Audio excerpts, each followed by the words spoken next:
Hello मेरे प्यारे दोस्तों, आप सभी लोगों का एसएस कोचिंग क्लासेस बाय संतोष सर में आपका स्वागत है। आज हम क्लास 10 और क्लास 12 का फिजिक्स का बहुत इंपॉर्टेंट टॉपिक पढ़ाने वाला हूं। वो आपका है बायो-सेवर्ट का नियम। इसको दो नामों से जाना जाता है। पहला आपका क्या है, किसी धारावाही चालक से चुंबकीय क्षेत्र आ तो ए आ जाए, आ तो आ जाए बायो-सेवर्ट का नियम। इन दोनों में से कोई भी आएगा, आपको एक ही चीज लिखना है। तो बायो-सेवर्ट का नियम क्या होता है इसको देख लीजिए बहुत ही सरल शब्दों में।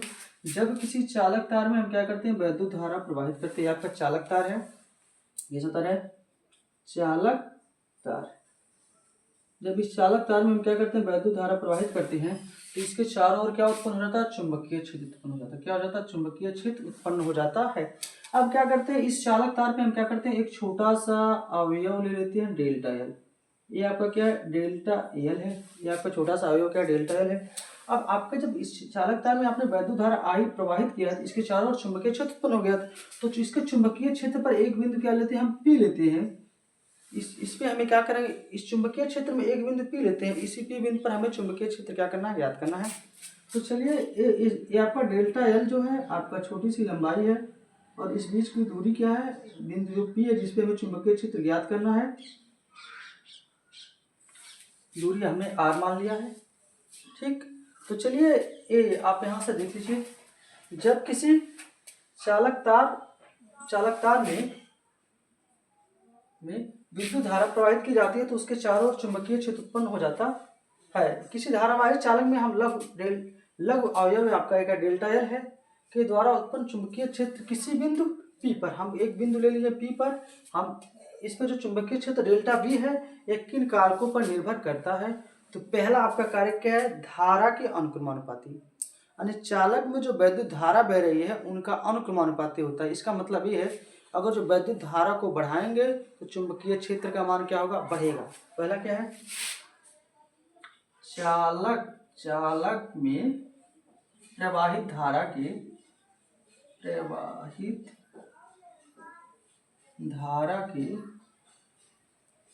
अनुक्रमानुपाती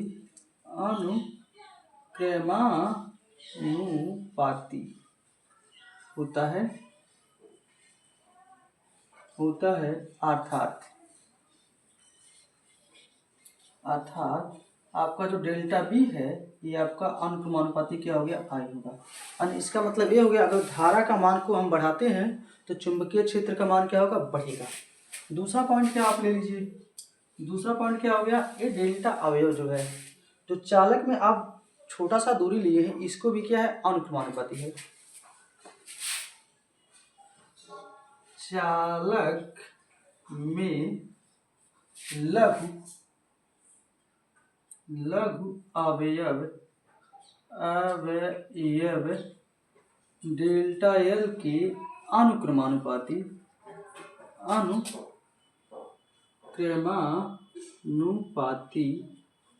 होता है या होती है, होता है।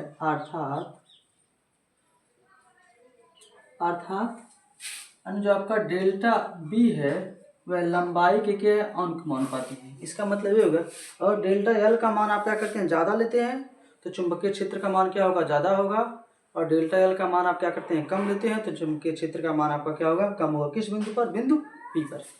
उसके बाद आपका तीसरा क्या है, आपका दूसरा हो गया, आपका क्या है, तीसरा पॉइंट क्या है। अब देखिए ये आपका क्या है, ये आपका क्या वैद्युत धारा है ना, ये बिंदु पी है, इसके जो बीच का कोण मान लीजिए थीटा के, ये क्या है, अनुकोण। और प्रवाहित धारा और जिस बिंदु पर हमें क्या ज्ञात करना है, चुंबकीय क्षेत्र ज्ञात करना है, उन दोनों के बीच का जो कोण है इसका क्या है, ज्वाकेश अनुक्रमानुपाती होता है। तो चालक में प्रवाहित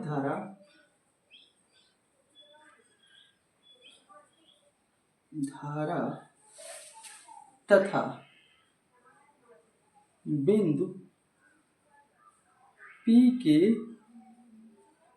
बीच के साइन थीटा, ऐसे लिख दीजिए, साइन थीटा के अनुक्रमानुपाती होता है, अनुक्रमानुपाती होता है या होती है। अर्थात क्या हो गया, डेल्टा बी अनुक्रमानुपाती क्या हो गया, साइन थीटा। यानी जैसे जैसे आपका थीटा का मान बढ़ेगा चुंबकीय क्षेत्र का मान क्या होगा, बढ़ेगा, थीटा का मान घटेगा, चुंबकीय क्षेत्र का मान क्या होगा, घटेगा। और साइन थीटा का जो अधिकतम मान है वह आपका 90 डिग्री है। ठीक, उसके बाद आपका लास्ट वाला क्या है, आपका चौथा पॉइंट क्या हो जाएगा, ये जो क्या है, ये चालक तार है, एक बिंदु P है, इसके बीच की दूरी के वर्ग के व्युत्क्रमानुपाती होता है। इसका मतलब ये होगा, अगर जो हम दूरी के मान को क्या करेंगे, बढ़ाएंगे, इस तार से इस बिंदु P के बीच की दूरी का मान हम बढ़ाएंगे तो चुंबकीय क्षेत्र का मान क्या होगा, कम होता है। यानी चालक तार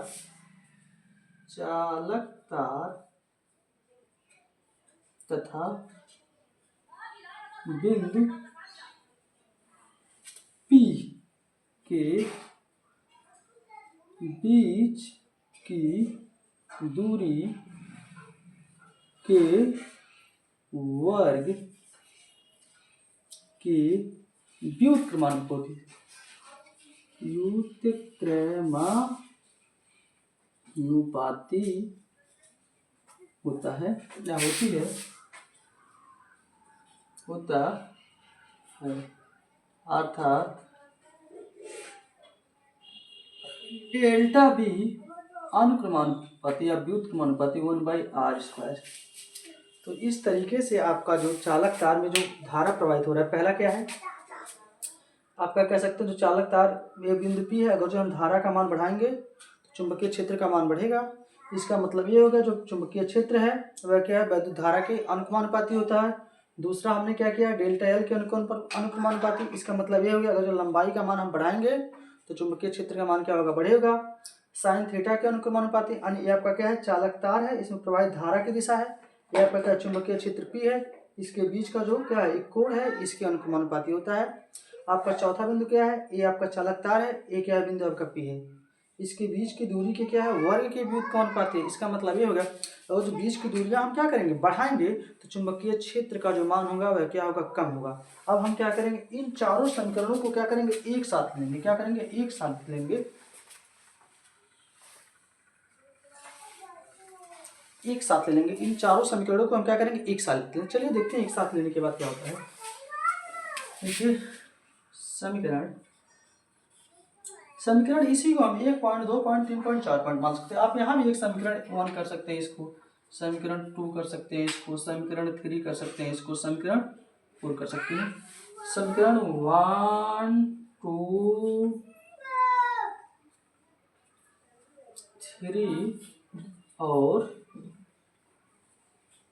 4 को एक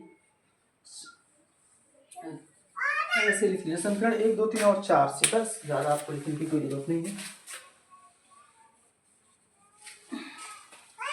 4 से आपका क्या हो गया, 4 से क्या हो गया, आपका डेल्टा जो आपका बी है अनुक्रमानुपाती किसके किसके है, वैद्युत धारा के अनुक्रमानुपाती है, डेल्टा एल के अनुक्रमानुपाती है, और आपका साइन थीटा के अनुक्रमानुपाती है, और उसके बीच की दूरी के वर्ग के क्या है, व्युत्क्रमानुपाती होती है। अब हर बार की तरह आप अगर जो आप क्या करते हैं, एक समानुपाती चिन्ह को हटाते हैं तो उसके आगे हम लोग क्या लगाते हैं, एक कांस्टेंट को लगाते हैं। क्या लगाते हैं, एक कांस्टेंट को लगाते हैं। वह आपका क्या है, कांस्टेंट क्या होगा, यहाँ पे देख लीजिए, आपका जो कांस्टेंट आपका क्या हो जाएगा, डेल्टा बी बराबर μ0/4 क्या हो गया, I delta L sine theta by r square, sine theta by r square, ये आपका क्या हो गया, बन गया। और जो μ0 आपका क्या है, μ0/4 आपका क्या है, समानुपाती नियतांक का समानुपाती नियतांक है। और आपका जो μ0 है, आपका μ0 क्या है, निर्वात का चुंबकशीलता, क्या बोलते हैं, निर्वात की चुंबकशीलता हो गया, चुंबकशीलता। और एक बात ध्यान दीजिए, म्यू 0/4 पाई आपका क्या एक कांस्टेंट है, इसका एक निश्चित वैल्यू भी होती है। इसको आप देख लीजिए, क्योंकि हमारा ब्लैक बोर्ड व्हाइट बोर्ड थोड़ा छोटा है, इसको एक बार देख लीजिए।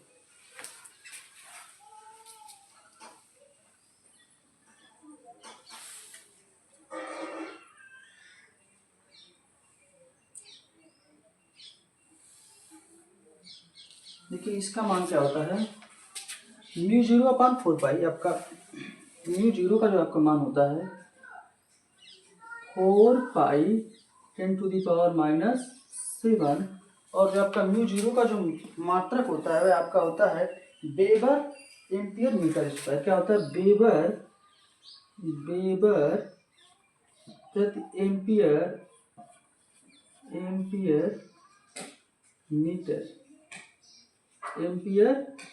मीटर आपका वेबर एम्पियर मीटर। इसके अलावा भी इसके और सारी मात्रक हैं, ठीक है। तो देखिए लिख लीजिए। अब हम निकालेंगे, क्या करेंगे, दूसरी वीडियो में आपको बताएंगे आपका म्यू 0/4 पाई का मात्रक और विमा, ठीक है। तो मेरे प्यारे दोस्तों, अगर जो ये वीडियो आपको अच्छा लगा हो तो मेरे चैनल को लाइक कीजिए, सब्सक्राइब कीजिए, बेल आइकन दबाइए, जिससे हम वीडियो को अपलोड करें तो आपके पास नोटिफिकेशन पहुंच जाए। जय हिंद, जय भारत।